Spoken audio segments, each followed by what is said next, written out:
Assalamualaikum warahmatullahi wabarakatuh. Mitra muslim, hafizakumullah. Mudah-mudahan Allah Subhanahu wa taala selalu memberikan pada kita petunjuk jalannya untuk kita bisa mengenal lebih dalam teladan kita Rasulullah Muhammad SAW. Karena dengan itulah jalan kita diterangi dengan petunjuknya. Dengan itulah kita dan keluarga kita mendapatkan cahaya yang menerangi setiap jalan ke depan kita sehingga kita tidak meraba dalam hidup ini. Pembahasan kita kali ini akan membahas tentang uswatun hasanah. Karena belajar sejarah Rasulullah Shallallahu Alaihi Wasallam bukan seperti belajar sejarah manusia biasa, bukan seperti belajar sejarah seperti yang lainnya. Tetapi ini adalah belajar sejarah manusia yang telah dipilih Allah menjadi teladan untuk kita semua. Yang di dalam bahasa Al-Quran disebut dengan uswatun hasanah, teladan yang baik. Untuk itulah kita perlu tahu di awal tentang kata uswatun hasanah ini, sehingga nanti kita tahu bagaimana kita belajar sirah nabawiyah sampai Nabi Shallallahu Alaihi Wasallam menjadi uswatun hasanah. Bukan hanya sebuah kisah masa lalu, bukan hanya sebuah sejarah biasa, bukan hanya sebuah cerita yang ditumpuk di dalam buku-buku sejarah, tetapi memang ini kita pelajari agar kita meneladani kisah-kisah di dalam sejarah Rasulullah SAW. Kalau kita buka Al-Quranul Karim, Al-Quranul Karim menyebutkan kata uswatun hasanah ini. Dan karena dari Quran inilah kita mendapatkan kata uswatun hasanah yang langsung disematkan kepada Rasulullah Muhammad SAW. Tetapi ternyata di dalam Al-Quran tidak hanya ada satu kata uswatun hasanah. Ternyata Al-Quranul Karim menyebutkan 3 kali kata uswatun hasanah. Yang pertama adalah di dalam surat Al-Ahzab ayat 21. Allah Subhanahu wa taala berfirman, A'udzu billahi minasyaitonir rajim. Laqad kana lakum fi Rasulillahi uswatun hasanatun liman kana yarjullaha wal yawmal akhir wa dzakarallaha katsiran. Sungguh untuk kalian pada diri Rasulullah Shallallahu Alaihi Wasallam terdapat teladan yang baik bagi siapapun yang mengharapkan Allah dan hari akhir dan berzikir kepada Allah yang banyak. Itu yang pertama. Yang kedua adalah di dalam surat Al-Mumtahanah. Allah Subhanahu wa taala berfirman, Qad kanat lakum uswatun hasanatun fi Ibrahim walladzina ma'ah idh qalu liqaumihim inna bura'a'u minkum wa mimma ta'buduna min dunillah kafarna bikum wa bada bainana wa bainakumul adawah wal baghdha abadan hatta tu'minu billahi wahda ila akhir ayat. Sungguh untuk kalian terdapat uswatun hasanah pada diri Ibrahim dan orang-orang yang bersamanya ketika mereka berkata kepada kaum mereka, kami berlepas diri dari kalian dan dari yang semua kalian sembah dari selain Allah Subhanahu wa taala. Kami mengingkari kalian dan telah nampak di antara kami dan kalian permusuhan dan kebencian selama-lamanya hingga kalian mau beriman hanya kepada Allah saja. Sampai akhir ayat. Ada muncul kata uswatun hasanah di ayat ini.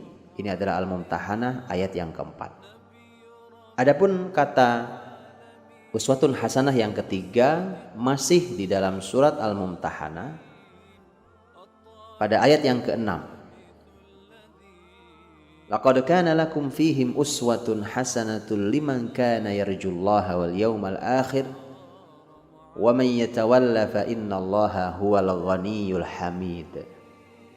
Sungguh untuk kalian pada mereka itu terdapat teladan yang baik uswatun hasanah bagi siapapun yang mengharapkan Allah, hari akhir, dan siapa yang berpaling, sesungguhnya Allah Maha Kaya dan Allah Maha Terpuji. Inilah 3 kata uswatun hasanah, 3 tempat yang menyebutkan uswatun hasanah di dalam Al-Quranul Karim. Dari 3 ayat itu ternyata kita hanya menjumpai 2 nama. Yang pertama adalah Rasulullah Muhammad SAW yang disebutkan di dalam surat Al-Ahzab 21 itu. Dan yang kedua adalah nama Nabiullah Ibrahim alaihissalam yang disebutkan di dalam Al-Mumtahanah ayat yang keempat.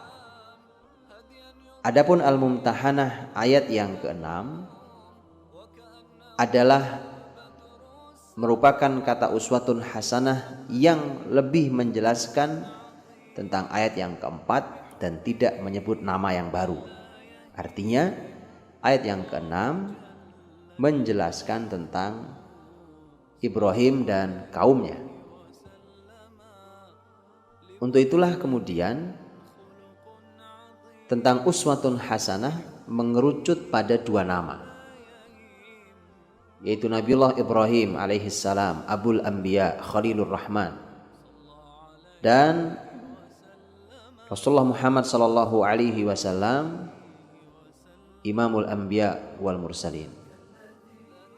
Dari sekian banyak manusia yang Allah ciptakan di muka bumi ini, dari awal hingga akhir, Allah telah memilihkan hanya 2 nama. Inilah puncak semua keteladanan. Inilah uswatun hasanah itu. Inilah keteladanan yang seharusnya kita pelajari kehidupannya untuk menjadi teladan kita. Untuk itulah kemudian PR kita setelah ini adalah kita harus mendalami kehidupan 2 teladan ini. Mana mungkin kita bisa meneladani seseorang sebelum kita mengetahui kehidupan orang tersebut. Kalau Allah Subhanahu wa ta'ala menyampaikan dan memilihkan untuk kita 2 orang ini, maka itu artinya kita diminta untuk mempelajari sejarah hidup keduanya, karena keduanya lah teladan. Karena pada setiap waktu dan lorong yang mereka lalui adalah keteladanan bagi kita. Setiap tingkah laku, setiap akhlak, perbuatan, keputusan, sampai keyakinan, semuanya adalah teladan bagi kita. Maka dari itu setiap nanti kita melewati ayat yang menyebut nama Ibrahim atau menyebut nama Muhammad alaihissalam, sudah seharusnya kita berhenti sejenak untuk tahu apa yang mau disampaikan Allah tentang 2 manusia mulia ini, agar kita segera bisa mengambil keteladanan dari 2 uswatun hasanah yang Allah berikan kepada kita. Kalau Allah Subhanahu wa ta'ala memilihkan kedua manusia mulia ini, dan langsung Allah yang memilihkan, maka tentu bukan sembarang pilihan. Karena Rasulullah Muhammad SAW dan Nabiullah Ibrahim adalah manusia pilihan, dan Allah telah memilih manusia pilihan ini dari sekian manusia pilihan yang lain, dan dari sekian banyak manusia dari awal hingga akhir. Kalau kita yang memilih, kita saja sangat berhati-hati dalam memilih, maka bagaimana dengan Allah Subhanahu wa ta'ala yang memilihkan untuk kita? Allah yang Maha tahu dengan kehidupan siapa kita layak untuk bercermin, kepada siapa kita layak untuk bertanya, dan teladan siapa, teladan seperti apa yang layak untuk kita lihat dan kita ikuti. Di dalam Al-Quranul Karim, Allah Subhanahu wa ta'ala juga mengingatkan tentang bahayanya keteladanan yang salah. Karena sesungguhnya sebagai fitrah manusia, karena manusia itu hamba, maka manusia secara fitrah sadar bahwa dia punya Tuhan yang menguasai. Manusia tidak pernah berkuasa, tapi manusia dikuasai. Manusia tidak seutuhnya mengatur semua yang, tapi manusia diatur. Ada yang maha mengatur, ada yang maha menguasai, ada yang maha memberi, dan seterusnya. Karena itulah maka manusia sangat tergantung kepada yang lain. Ini bedanya dengan Allah yang Al-Qayyum. Kita ini sebagai manusia tidak bisa terlepas dari kekaguman kita kepada orang lain, yang setelah itu kemudian kita akan mencoba untuk mengikuti karena kita telah terkagum-kagum. Siapapun yang kagum maka dia akan mencoba mengikuti. Kalau dalam bahasa yang terkenal yang dimiliki oleh Ibnu Khaldun adalah siapapun bangsa yang kalah akan mengikuti yang menang. Karena biasanya mereka akan terkagum-kagum dengan kebesaran mereka yang bisa menaklukkannya. Dan begitulah fitrah manusia, bahwa manusia ini siapapun yang terkagum-kagum maka dia akan mencoba mengikutinya. Masalahnya adalah ketika kekagumannya itu kepada keteladanan yang tidak baik, kekagumannya pada orang yang tidak pas, kekagumannya pada seorang ahli dosa atau seorang yang zalim atau orang kafir, kemudian merasa terkagum-kagum. Dan itulah yang telah diingatkan oleh Allah Subhanahu wa taala di dalam Al-Qur'an tentang bahaya salah mengagumi orang lain. Ketika Allah Subhanahu wa taala berfirman dalam surat Al-Furqan ayat 27 dan sampai ayat yang ke-29. Allah berfirman, "Wa yauma ya'addu adh-dhalimu 'ala yadayhi yaqulu ya laitani ittakhadhtu ma'ar rasuli sabila." Hari di mana orang yang zalim nanti menggigit kedua tangannya, kemudian dia berkata, celakalah aku, karena aku ternyata tidak mengambil jalan yang ditempuh oleh Rasul. Ya wailata laitani lam attakhidh fulanan khalila. Aduhai celakalah aku, karena aku tidak menjadikan fulan sebagai teman akrab. Laqad adhallani 'anidz dzikri ba'da idh ja'ani wa kana asyaitanu lil insani khadhula.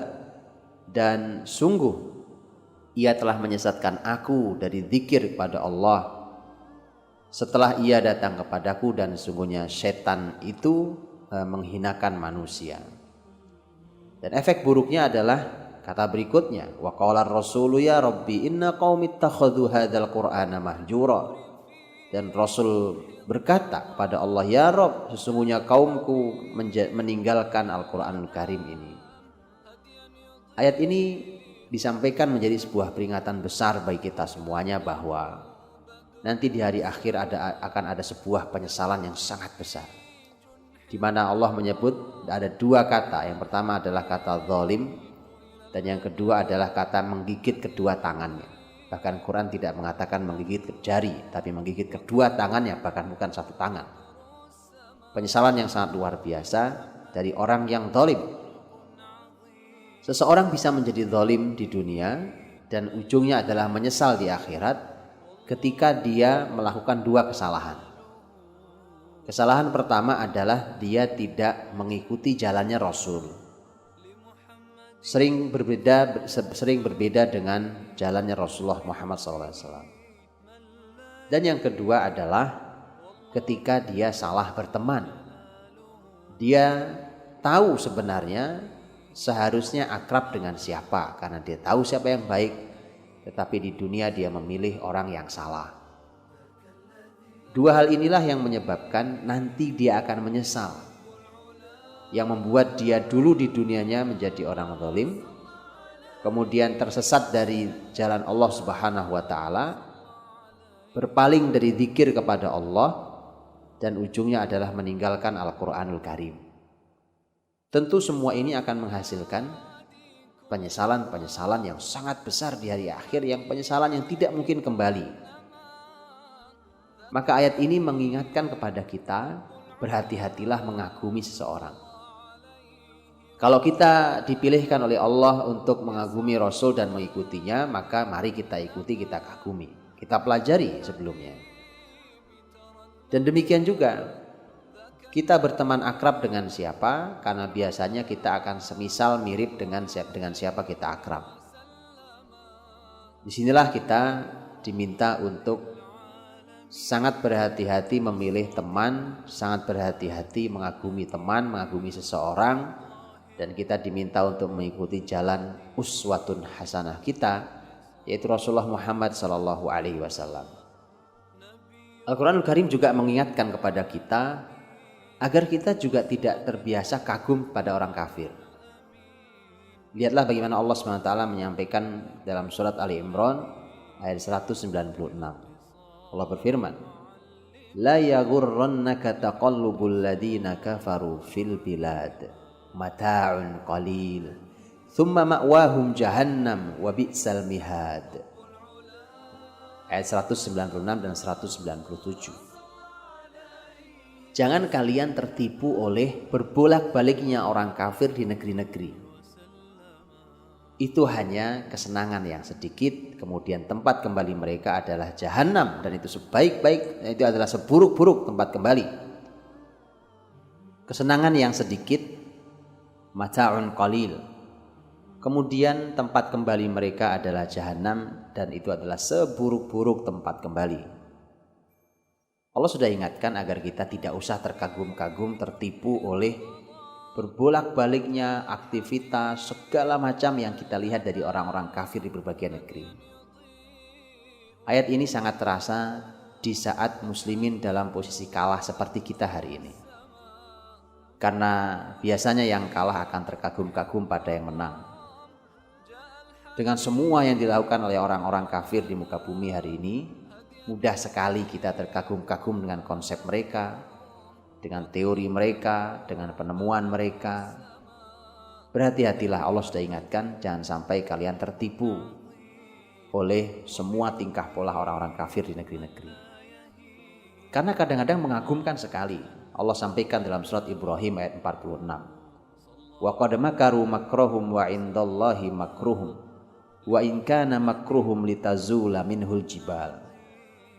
Mereka membuat makar, dan makar mereka semua dicatat sisi Allah Subhanahu wa taala. Walaupun makar mereka sampai bisa menghilangkan gunung. Dalam salah satu tafsirnya adalah makar mereka mampu menghilangkan gunung. Coba bayangkan, kalau sebuah gunung besar yang kita lihat, dengan cara apa gunung bisa lenyap? Itu memerlukan teknologi, memerlukan kekuatan yang tidak sederhana, dan seterusnya. Makar sebesar itu seringkali membuat kita terkagum-kagum. Resiko dari terkagum-kagum adalah kita akan meniru. Nah, kalau yang ditiru adalah ilmunya, kebaikannya, tentu tidak masalah. Tapi ketika yang ditiru adalah semua sampai budaya rusaknya, itulah yang terjadi hari ini. Maka ini kesimpulannya adalah bahwa ketika manusia memerlukan seseorang yang dikagumi dan diteladani, dan kemudian begitu bahayanya ketika kita salah meneladani, bahkan nanti menimbulkan penyesalan yang sangat besar di hari kiamat nanti gara-gara kita salah mengagumi orang. Maka Allah telah memilihkan untuk kita dua uswatun hasanah. Ini adalah puncak dari keseluruhan keteladanan, yaitu Rasulullah Muhammad SAW dan Nabiullah Ibrahim alaihissalam. Maka mari mulai kita ganti kekaguman kita kepada seseorang, mari kita mulai mengagumi Rasulullah SAW.